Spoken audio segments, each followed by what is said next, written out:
When you say one beat feel,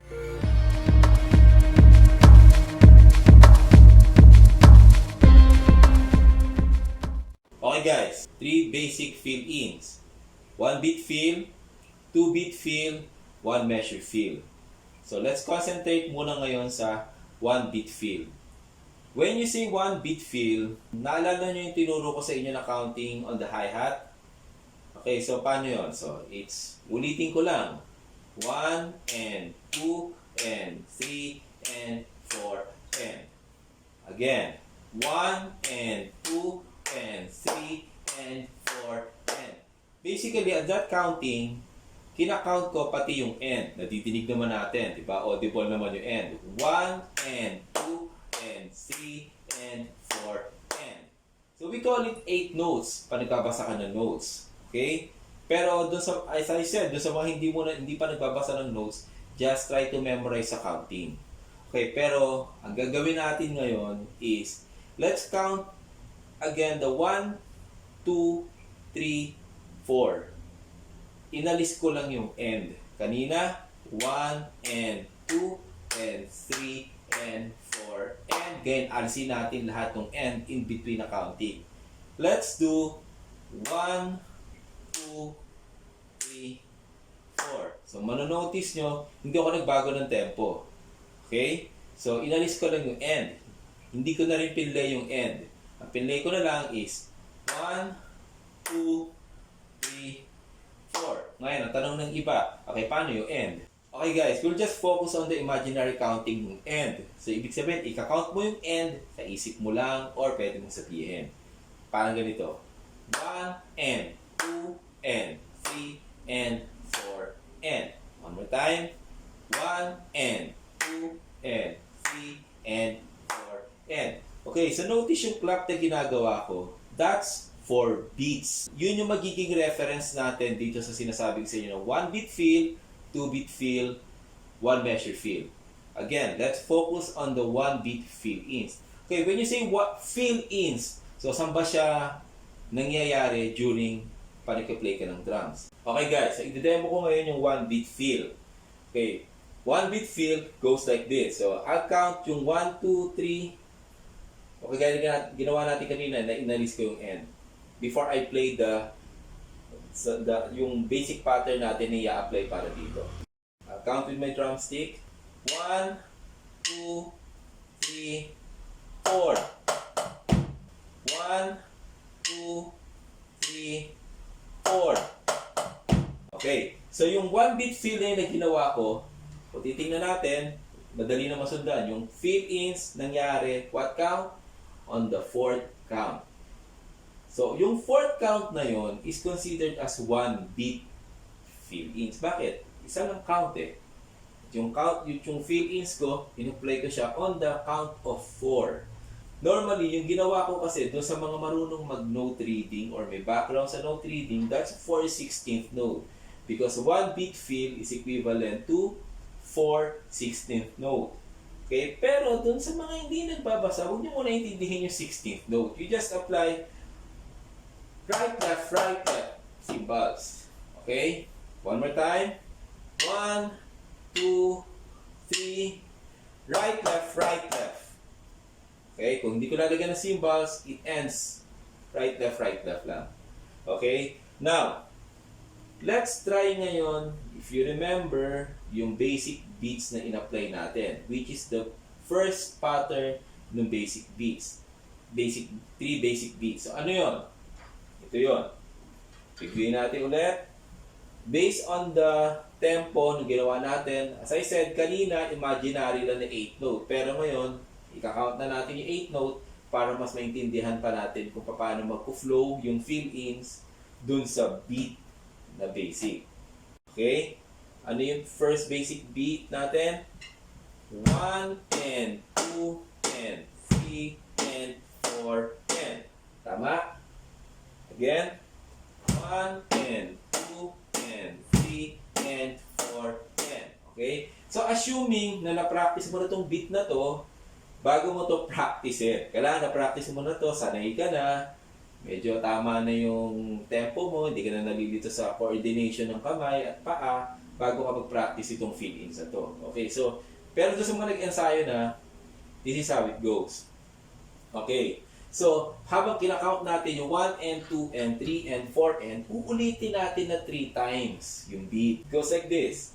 1 and 2 and 3 and 4 and second, 1 and 2 and 3 and 4 and again, 1 and 2 and 3 and 4 and. So sa ginawa ko ngayon, ni-stop pa kasi ako. Kasi ni-stop ko muna para mas dahan-dahan. Ngayon, doon sa fourth repeat, nandito ngayon yung sinasabi ko kanina na 1 beat fill. Yun yung dinemo ko nung una. Okay? Let's do it again. Now, I will play from the fourth repeat. Yung pattern. Okay? It goes like this.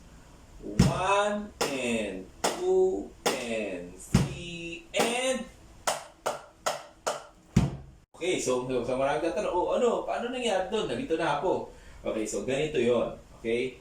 So, as I said kanina, so sa application niya sa drum groove, sa pattern na ginawa natin, kung titingnan natin, para padaliin natin, yung pattern halos nag-stop siya on the 3 end, on the hi-hat, and then saka ko in-apply on the 4th count. Dadahan-dahanin ko. 1 and 2 and 3 and one more time. 1 and 2 and 3 and okay, so instead na anong next doon? Supposed to be, if you're going to play the pattern, ang next niya doon ay 4 and. Tama? 4 and. Pero inedit muna natin yon. Inalis natin kasi we need to apply the 1 beat fill. Kasi bakit? Meron isang counting na hindi natin piplayan ng bass drum sa hi-hat. At doon natin i-apply yung right, left, which is the 1 beat fill. It goes like this. 1 and 2 and 3 and okay, stop there. Right, left, cymbals. One more time. 1 and 2 and 3 and stop. Right, left, cymbals. Okay? So ngayon, i-play ko ngayon ng dire-diretso. Ini-stop ko lang kasi para alam natin muna yung mangyayari pag nando ka na sa 4. Pero ito yung tamang pag-play niya at this tempo. Of course, hindi nag-i-stop kasi dapat constant yung tempo natin. It goes like this. 1 and 2 and 3 and 4. Cymbals. One more time. 1 and 2 and 3 and right, left, again, 1 and 2 and 3 and right, left. Okay? So, guys, so kung titingnan natin, it's so simple as that. Madali lang naman siya. It's just a matter of counting. So, that's 1 beat fill. Yun yung para sa akin pinakamadali na pwede natin explain without reading the notes. Okay?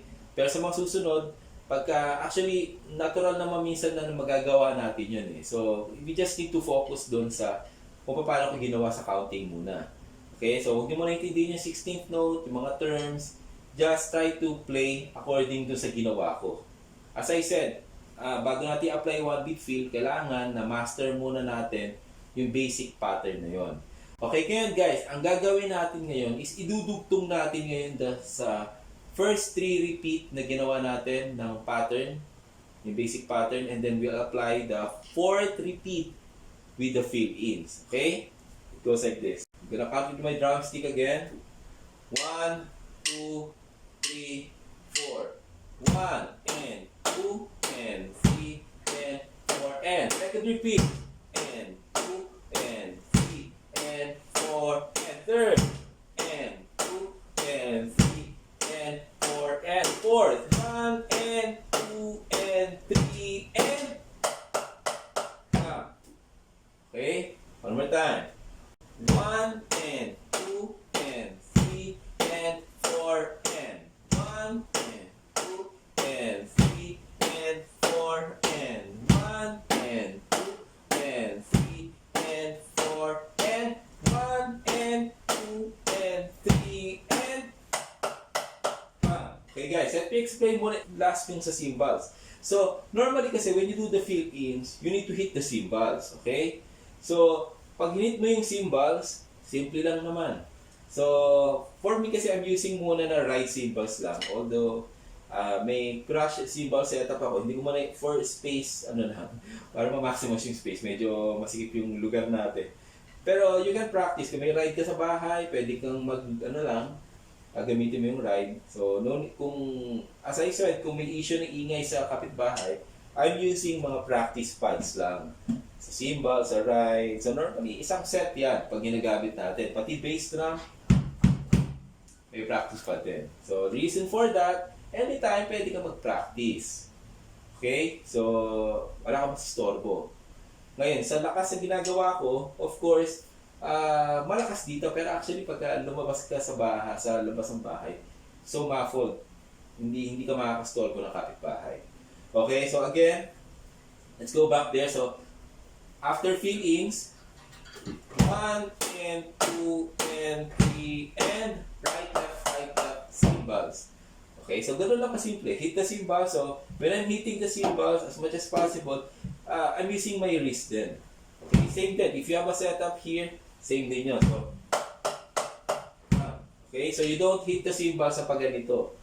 Okay, so, for now, as a beginner, so wrist lang. So, again, so we'll repeat again para mas malinaw sa lahat. One more time.